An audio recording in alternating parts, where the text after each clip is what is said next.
Hello and welcome to part 3 in my series on the ACT matrix.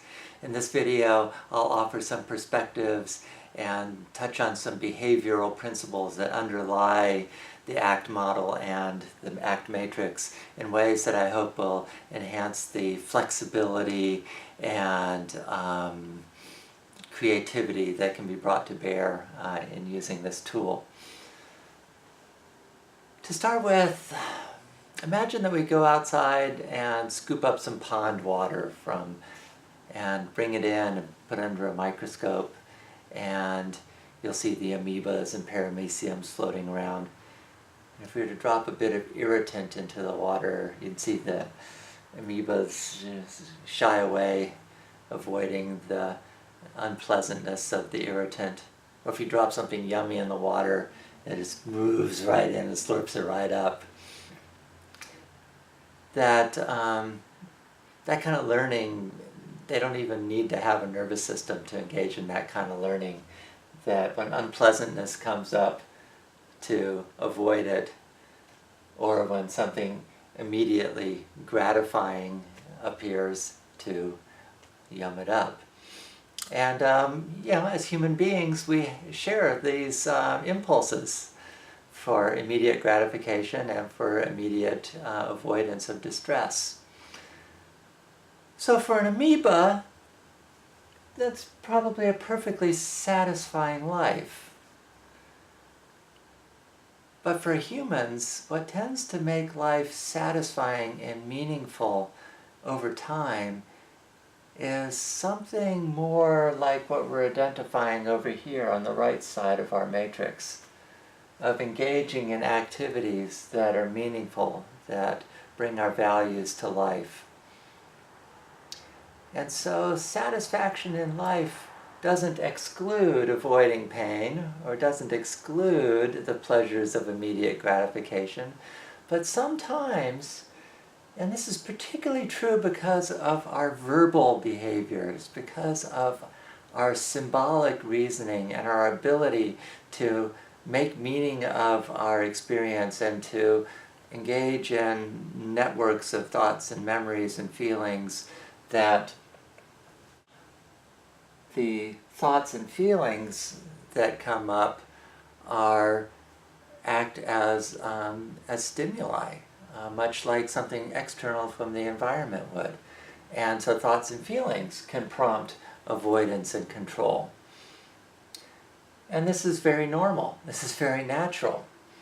And that to engage in the avoidance and control behaviors, that kind of learning happens very readily because the payoff is so immediate.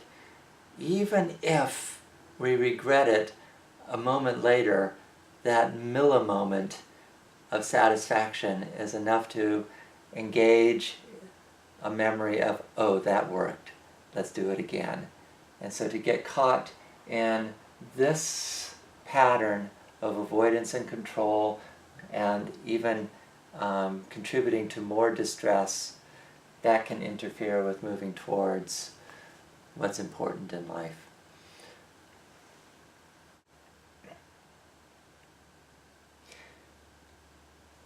That being said,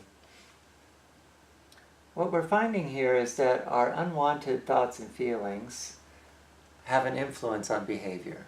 They can prompt impulses to engage in avoidance and control. We also know that our values are an influence on behavior. That this verbal behavior, the words, the language around values, being able to say clearly what you care about and why you care about it, that thought process also has an influence on behavior. So part of what we're engaging in here is the knowledge that this reinforcing cycle here of doing things that matter, touching on our values informing further action, that it's an ongoing pattern of behavior that registers satisfaction. And so the motivation to stick with it is what builds satisfaction. Our values become part of the motivation that it's in the doing of it, even if the payoff isn't immediate, that there's still something satisfying about it, that makes it worth engaging in and building that pattern that leads towards longer-term satisfaction. So part of what we're endeavoring with here in our attention with our own behavior or with the people that we're trying to help out is to enhance contact with our values and to not try to make the unwanted thoughts and feelings go away, because that tends to not work out so well, is how we can perhaps look at what's going on in the painful experience that life will inevitably bring up, that we can look at what goes on here in this corner, maybe like compost. Like the things that we might think of as garbage, as what we want to reject, that if we lean into it, we can find that, like compost, we can find the nutrient value there, that if we lean into our sadness, we might find that there's something that we care about, or else we wouldn't feel sad. If we lean into the feeling of anger, that maybe there's something about the injustice of the situation that tells us about what our own values are. Or if we lean into a guilty feeling, like, ooh, I've done something that goes against the grain of what my values are, and the motivation to maybe want to do something about that, to repair the harm, or to at least avoid doing that in the future. That one of the most powerful moves that can happen with this sorting out activity is to lean into the distress and find that we can find the nutrient value of that compost that can actually enhance our contact with values.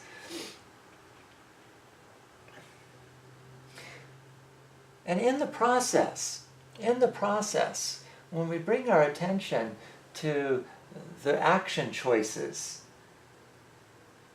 that the awareness that we're developing, the ability to step back from our experience, to be a witness to our thoughts and feelings, to not be totally sucked up into them, but the ability to step back and to experience that this is all going on simultaneously from that perspective of the part of your mind that is an observer to your experience. This is why we engage in mindfulness practices and ACT, part of why.